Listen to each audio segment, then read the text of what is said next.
Assalamualaikum warahmatullahi wabarakatuh. Shalom, Om Swastiastu, Namo Buddhaya, salam kebajikan. Selamat pagi dan salam sejahtera untuk kita semua. Perkenalkan kami dari kelompok 5 yang pada kesempatan kali ini akan mempresentasikan berkas kami, yakni permohonan pengujian materi IL Undang-Undang Nomor 11 Tahun 2020 tentang Cipta Kerja terhadap Undang-Undang Dasar Negara Republik Indonesia tahun 1945. Slide selanjutnya.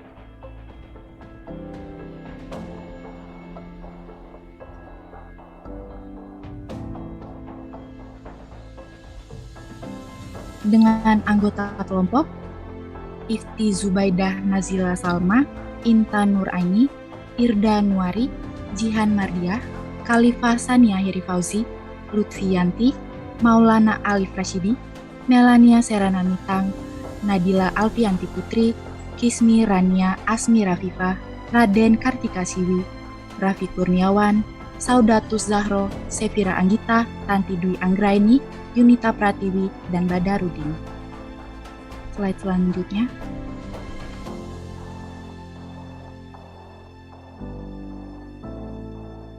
Pemohon dalam pengujian materi IL Undang-Undang Nomor 11 Tahun 2020 tentang Cipta Kerja terhadap Undang-Undang Dasar Negara Republik Indonesia tahun 1945, yakni Ifti Zubaidah Nazila Salma selaku Ketua Umum DPPK SBSI dan Vinda Windalis selaku Sekretaris Jenderal DPPK SBSI.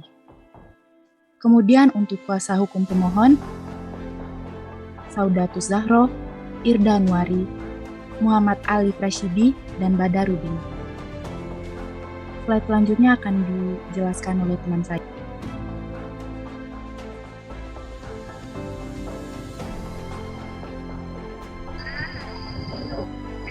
Legal standing pemohon. Kedudukan hukum legal standing dapat dilihat dalam pasal 51 ayat 1 Undang-Undang Nomor 24 Tahun 2003 tentang Mahkamah Konstitusi, yakni mengenai pihak yang dapat mengajukan permohonan PUU terhadap Undang-Undang 1945 konstitusionalnya dirugikan oleh berlakunya undang-undang. Berdasarkan putusan Mahkamah Konstitusi nomor 006/PUU 3/2005 tanggal 31 Mei 2005 dan putusan Mahkamah Konstitusi nomor 11/PUU 5/2007 serta putusan-putusan selanjutnya, Mahkamah berpendirian bahwa kerugian hak dan atau kewenangan konstitusional sebagaimana dimaksud pasal 51 ayat 1 Undang-Undang Nomor 24 Tahun 2003 tentang Mahkamah Konstitusi harus memenuhi 5 syarat.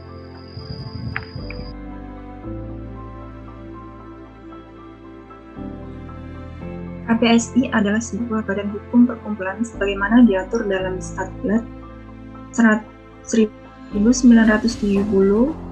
nomor 64 tentang perkumpulan berbadan hukum dan selanjutnya Peraturan Menteri Hukum dan HAM nomor 3 tahun 2016. Pada pasal 1 angka 1 mengatur tata cara pengesahan badan hukum dan perubahan anggaran dasar perkumpulan. KBSI telah tercatat di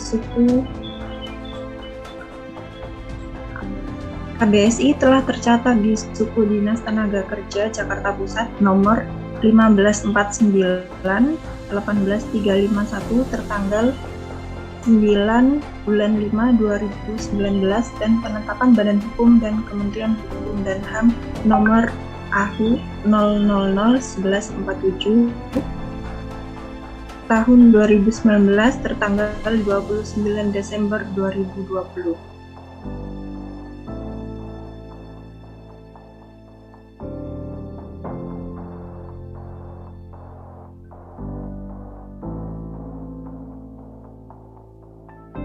Berdasarkan anggaran rumah tangga pasal 12 ayat 7 huruf A, Ketua Umum DPPK SBSI bertugas sebagai penanggung jawab tertinggi organisasi ke dalam dan keluar organisasi, serta sesuai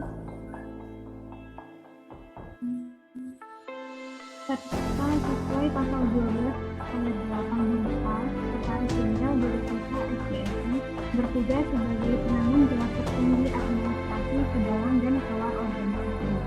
Pada Kongres ke-6 KSPSI yang berlangsung pada tanggal 4 sampai 8 April tahun 2018 di Asrama Haji Pondok Gede, Jakarta Timur, telah memilih Siti Zubaidah Nazila Salma SHMA menjadi Ketua Umum DPP KSPSI periode tahun 2014 sampai 2018, serta kemudian memilih Indra Windalis menjadi Sekretaris Jenderal. Pemohon adalah Dewan Pengurus Pusat DPP Konfederasi Serikat Buruh Sejahtera Indonesia DPP KSPSI berdasarkan pasal 12 ayat 7 huruf A dan ayat 8 huruf B ADART dan sesuai nomor bukti pencatatan 2 KSP JP 5 2019 tanggal pencatatan 9 Mei 2019. Nama Serikat Buruh Konfederasi Serikat Buruh Sejahtera Indonesia.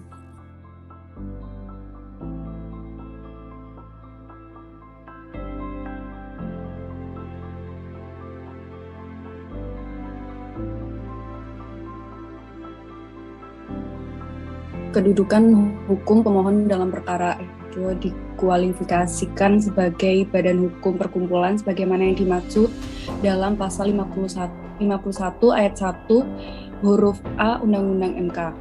Kemudian kedudukan hukum pemohon dalam perkara akuel dikualifikasikan sebagai badan hukum dan privat sebagaimana yang dimaksud dalam pasal 51 ayat 1 huruf E Undang-Undang MK.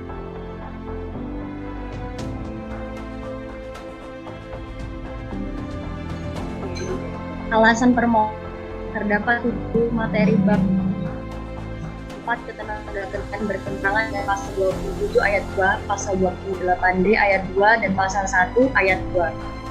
Berarti harus dan tidak langsung konstitusional pemohon.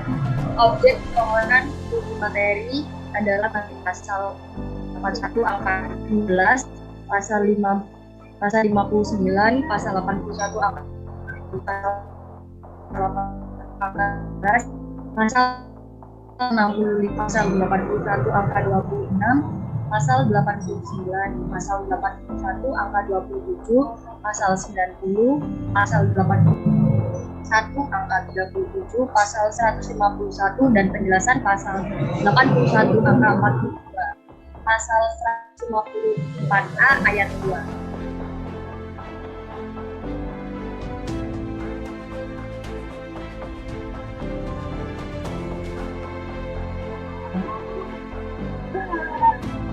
Pokok permohonan yang diajukan pada pengujian Undang-Undang Nomor 11 Tahun 2020 tentang Cipta Kerja terhadap Undang-Undang Dasar Negara Republik Indonesia tahun 1945 antara lain 1. Menjadi buruh kontrak selama bekerja.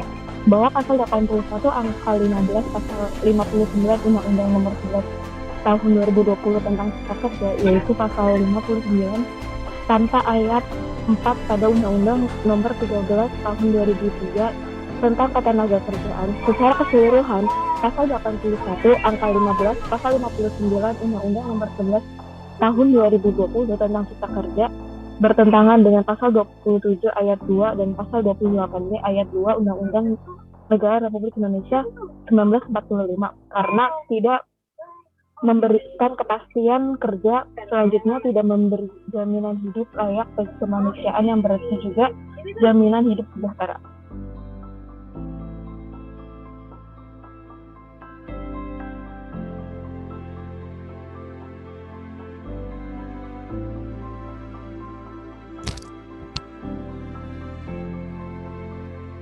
Kemudian yang kedua, memberlakukan sistem alih daya atau outsourcing di semua bidang kerja. Pasal 81 angka 18, pasal 64 dan angka 19 pasal 65 Undang-Undang Nomor 11 Tahun 2020 tentang Cipta Kerja menghapus pasal 64 dan pasal 65 Undang-Undang Nomor 13 Tahun 2003 tentang Ketenagakerjaan. Pasal 65 ayat 2 Undang-Undang Ketenagakerjaan. Kemudian yang ketiga, hilangnya jaminan perlindungan upah. dalam pasal 81 ayat 26, pasal 89 dan pasal 81 angka 27, pasal 90 Undang-Undang Nomor 11 Tahun 2020 tentang Cipta Kerja mencabut pasal 89 dan pasal 90 Undang-Undang Nomor 13 Tahun 2003 tentang Ketenaga Kerjaan. Yang keempat, dalam hal pemutusan hubungan kerja atau PHK dan pesangon. Dalam pasal 81 angka 37, kemudian pasal 151 Undang-Undang 11 Tahun 2020 tentang Cipta Kerja mengubah isi pasal 151 Undang-Undang Nomor 13 Tahun 2003 tentang Ketenaga Kerjaan. Kemudian yang kelima, materi yang diatur dalam pasal tidak berhubungan dengan penjelasan pasal. Penjelasan pasal 81 ayat 42, kemudian pasal 154A ayat 2 tidak berhubungan dengan yang dijelaskan dalam materi yang diatur dalam pasal 81 angka 42, pasal 154A ayat 2.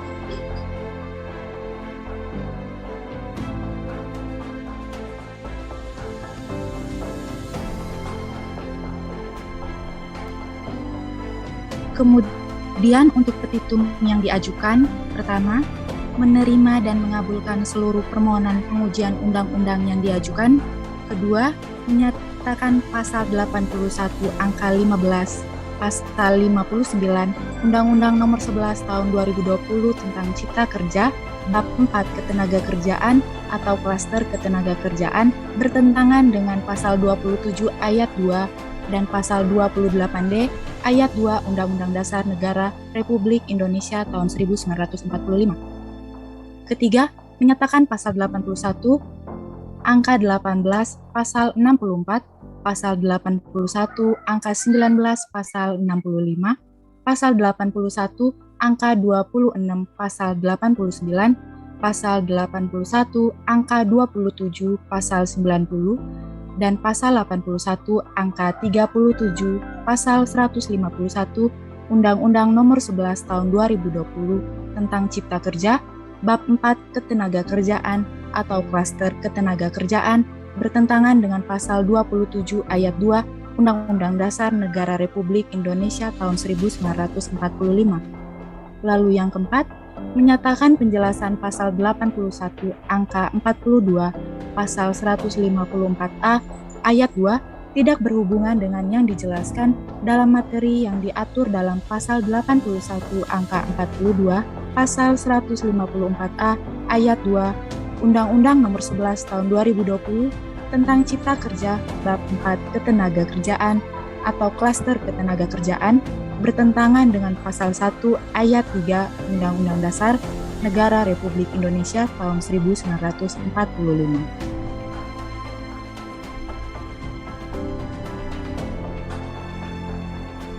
Selanjutnya yang kelima, menyatakan pasal 81 angka 15, pasal 59, pasal 81 angka 18, pasal 64, pasal 81 angka 19, pasal 65, pasal 81 angka 26, pasal 89, pasal 81 angka 27, pasal 90 dan pasal 81 angka 37, pasal 151 Undang-Undang Nomor 11 Tahun 2020 tentang Cipta Kerja.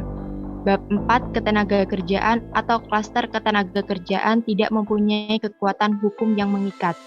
Keenam, menyatakan penjelasan pasal 81 angka 42 pasal 154A ayat 2 tidak berhubungan dengan yang dijelaskan dalam materi yang diatur dalam pasal 81 angka 42 pasal 154A ayat 2 Undang-Undang Nomor 11 Tahun 2020 tentang Cipta Kerja. Bab 4 Ketenagakerjaan atau klaster ketenagakerjaan tidak mempunyai kekuatan hukum yang mengikat. Ketujuh, memerintahkan pemuatan putusan ini dalam Berita Negara Republik Indonesia sebagaimana mestinya.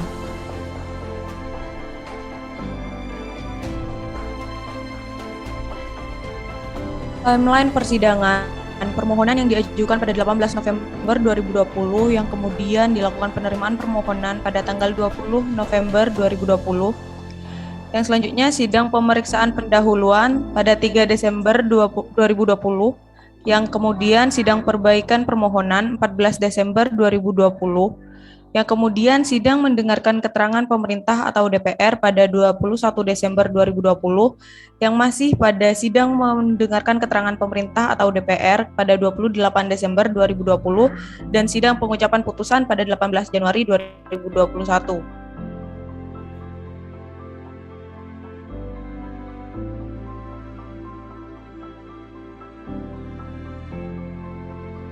Pada setiap kali akan dilakukan persidangan, maka akan dilakukan panggilan sidang dengan surat panggilan sidang kepada para pihak terkait maksimal 3 hari sebelum hari sidang. Hal ini akan diikuti dengan berita acara panggilan sidang setelah dilakukan panggilan, baik melalui surat dan surau resmi. Setelah persidangan selesai, maka akan dibuat berita acara persidangan oleh panitera beserta risalah sidangnya.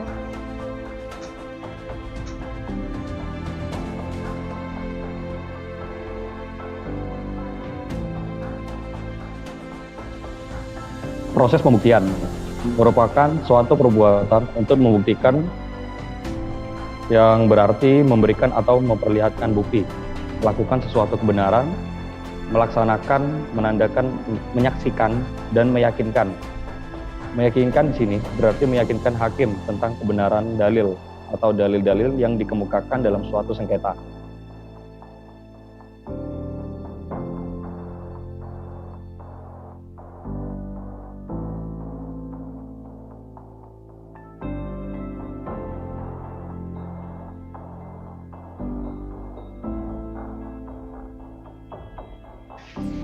Oke, selanjutnya adalah alat bukti perkara pada perkara kali ini. Yang pertama, fotokopi Undang-Undang Dasar Negara Republik Indonesia tahun 1945 yang disampaikan sebagai P1.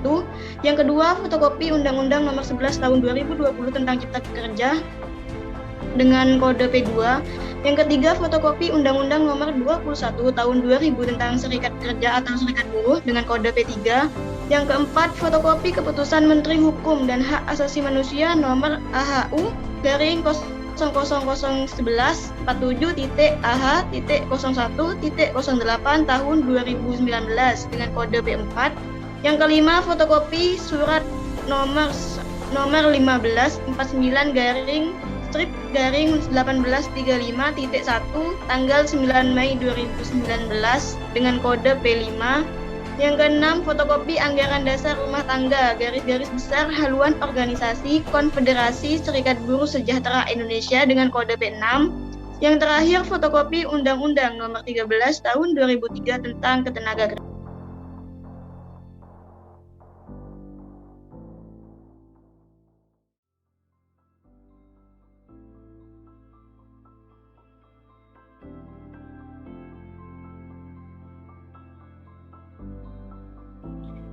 Keterangan pemerintah, pembentukan Undang-Undang Nomor 11 Tahun 2020 tentang Cipta Kerja merupakan bentuk reformasi peraturan perundang-undangan guna membentuk birokrasi agar lebih mudah dan efisien, dengan tujuan meningkatkan iklim investasi di Indonesia. Penerbitan Undang-Undang Cipta Kerja dimaksudkan untuk memberikan perlindungan kepastian hukum dan pemenuhan hak-hak warga negara untuk memperoleh pekerjaan dan penghidupan yang layak, berserikat dan berkumpul sebagaimana dijamin dalam Undang-Undang Negara Republik Indonesia tahun 1945.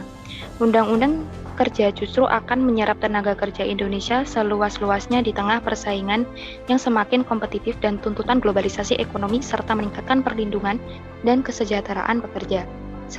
Sehingga hak konstitusional para pemohon sama sekali tidak dikurangi, dihilangkan, dibatasi, dipersulit maupun dirugikan dengan berlakunya Undang-Undang Cipta Kerja.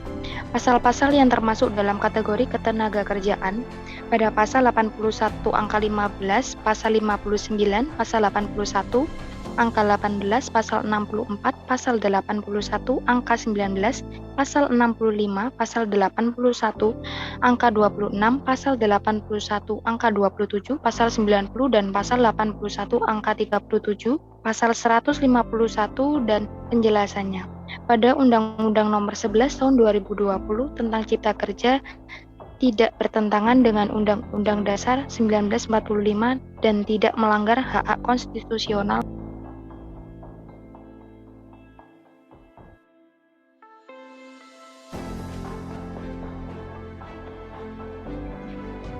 Pemerintah memohon agar dapat diberikan putusan sebagai berikut. 1.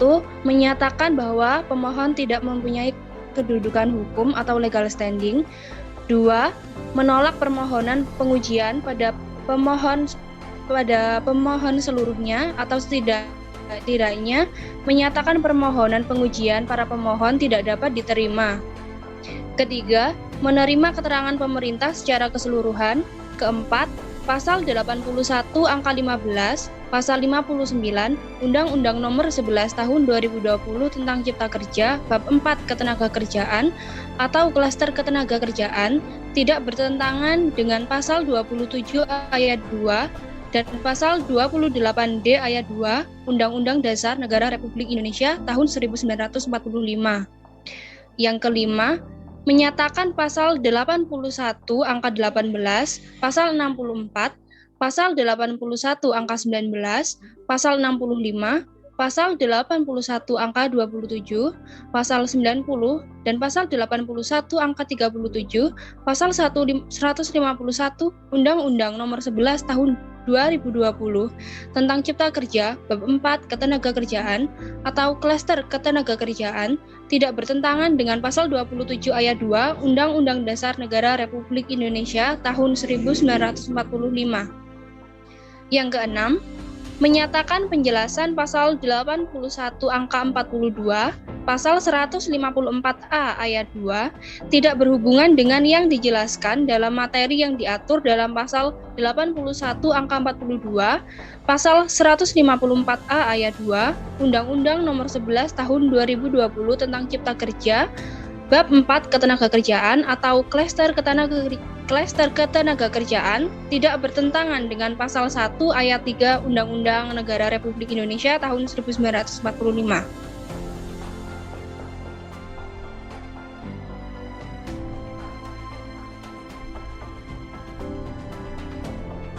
Kemudian terkait dengan keterangan Dewan Perwakilan Rakyat. Terkait dengan ketentuan pasal undang-undang yang dimohonkan pengujian, dipandang perlu memahami dahulu tujuan dibentuknya, yaitu menciptakan dan meningkatkan lapangan kerja, menjamin setiap warga negara memperoleh pekerjaan dan mendapat imbalan dan perlakuan yang layak, melakukan penyesuaian berbagai aspek pengaturan yang berkaitan dengan keberpihakan, penguatan, dan perlindungan koperasi dan UMKM serta industri nasional, dan melakukan penyesuaian berbagai aspek pengaturan yang berkaitan dengan peningkatan ekosistem investasi, kemudahan dan percepatan proyek strategis nasional yang berorientasi pada kepentingan nasional.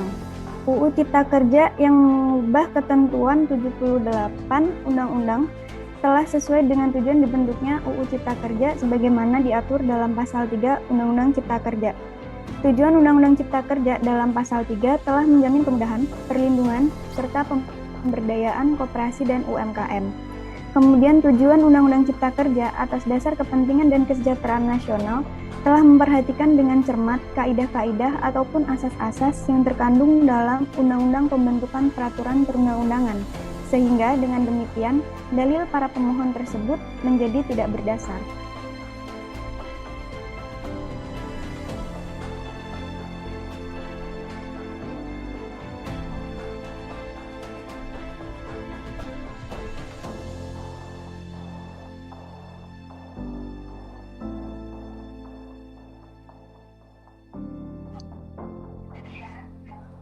Pemerintah memohon agar dalam pengujian 8 materi bab 4 Ketenagakerjaan Undang-Undang Nomor 11 Tahun 2020 tentang Cipta Kerja terhadap Undang-Undang Negara Republik Indonesia 1945 dapat memberikan putusan sebagai berikut. 1. Menyatakan permohonan yukna ditolak untuk seluruh atau setidak-tidaknya permohonan tidak dapat diterima. 2. Menyatakan keterangan DPR diterima untuk seluruhnya. 3. Menyatakan 8 materi bab 4 Ketenagakerjaan Undang-Undang Nomor 11 Tahun 2020 tentang Cipta Kerja tidak bertentangan dengan Pasal 27 ayat 2 dan Pasal 28D ayat 2 Undang-Undang 1945. 4. Menyatakan 8 materi bab 6 Ketenagakerjaan Undang-Undang Nomor 11 Tahun 2020 tentang Cipta Kerja tetap memiliki kekuatan hukum mengikat.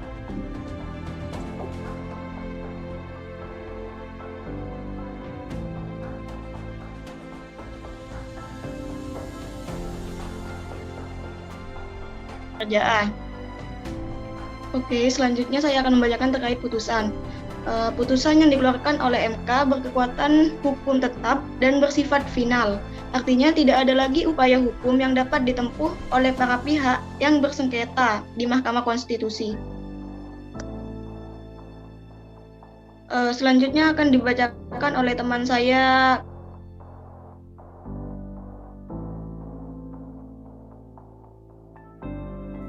Putusan perkara. Setelah selesai melakukan semua proses persidangan, maka pada tahap akhir yaitu pembacaan putusan oleh hakim. Pembacaan putusan ini dimulai dengan hakim ketua membuka sidang agenda pembacaan putusan dan mengetuk palu sebanyak 3 kali dengan mengucapkan irah-irah demi keadilan berdasarkan ketuhanan yang Maha Esa. Pengucapan putusan akan dimulai. Dilanjutkan dengan membaca permohonan hingga membacakan pertimbangan hukum hakim. Tidak semua berkas dibaca, terkadang dianggap dibacakan.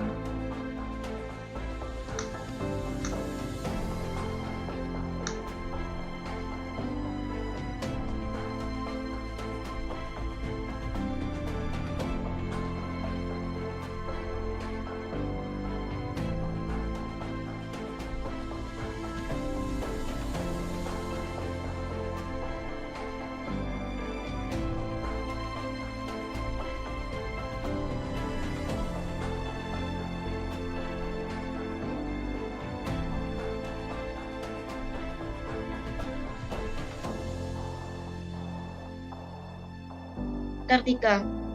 Oke, yang selanjutnya pertimbangan hukum.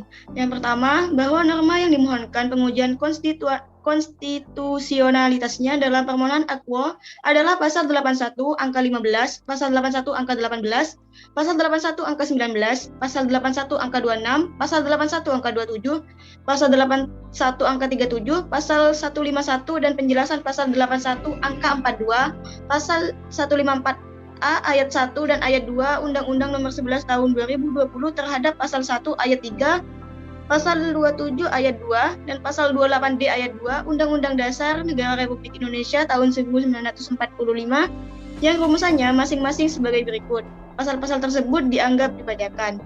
Dalam kualifikasinya tersebut, pemohon menganggap hak-hak konstitusionalnya yang dijamin dalam pasal 1 ayat 3, pasal 27 ayat 2, dan pasal 28D ayat 2 Undang-Undang 1945 menjadi dirugikan dengan berlakunya norma aquo. Oke, selanjutnya bisa dibacakan oleh unit. Untuk pertimbangan hukum selanjutnya, bahwa berdasarkan pasal 47 ayat 2 dan ayat 4 Anggaran Dasar KSBSI dan pasal 12 ayat 7 Anggaran Rumah Tangga KSBSI menyatakan Ketua Umum berwenang bertindak untuk dan atas nama organisasi baik ke dalam maupun keluar organisasi. Serta pasal 12 ayat 8 huruf A Anggaran Rumah Tangga KSBSI menyatakan Sekretaris Jenderal berwenang bertindak untuk dan atas nama organisasi terkait dengan administrasi organisasi, baik ke dalam maupun keluar organisasi. Oleh karena itu, dalam konteks permohonan pengujian undang-undang di Mahkamah Konstitusi yang berwenang mengajukan permohonan secara absolut harus Ketua Umum. Kemudian bahwa dalam persidangan dengan agenda sidang pemeriksaan perbaikan permohonan, Mahkamah meminta penjelasan terkait dengan meninggalnya Ifti Zubaidah Nazila Salma, SHMH selaku Ketua Umum KSBSI yang bertindak mewakili pemohon dalam persidangan, dan kuasa hukum membenarkan hal tersebut.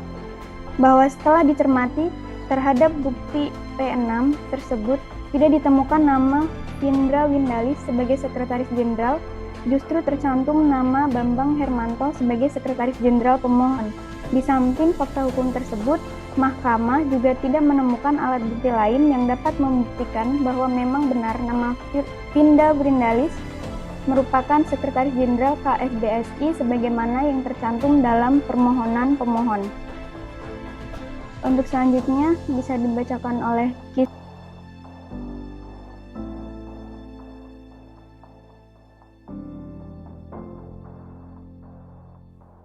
Pertimbangan hukum bahwa oleh karenanya pemohon selaku badan hukum perkumpulan KSBSI tidak diwakili oleh pihak yang berhak bertindak untuk dan atas nama badan hukum perkumpulan KSBSI sebagaimana dimaksudkan pasal 47 ayat 2 dan ayat 4 Anggaran Dasar KSBSI serta pasal 12 ayat 7 dan ayat 8 Anggaran Rumah Tangga KSBSI.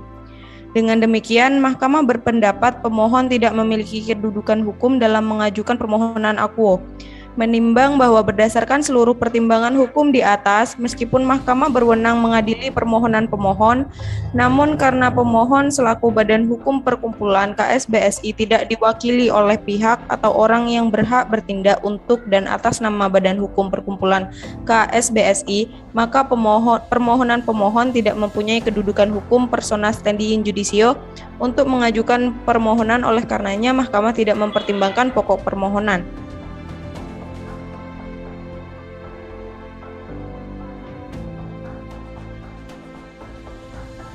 Selanjutnya mungkin bisa dibacakan oleh Maulana Alif.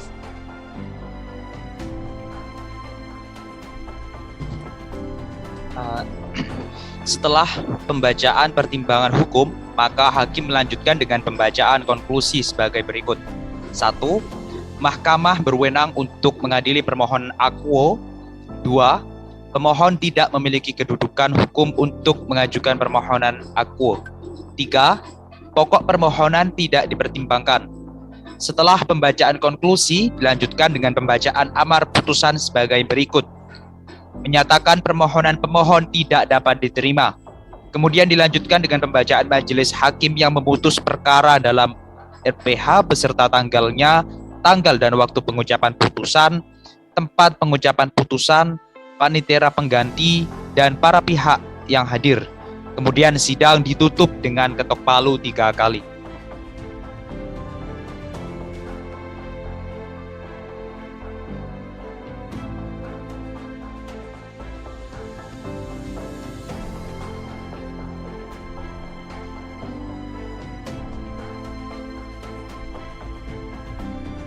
Sekian presentasi berkas pengujian materi IL Undang-Undang Nomor 11 Tahun 2020 tentang Cipta Kerja terhadap Undang-Undang Dasar Negara Republik Indonesia tahun 1945 oleh kami kelompok 5. Mohon maaf atas segala kekurangan dalam penyampaian presentasi. Terima kasih. Wassalamualaikum warahmatullahi wabarakatuh. Shalom. Om Santi Santi Santi Om.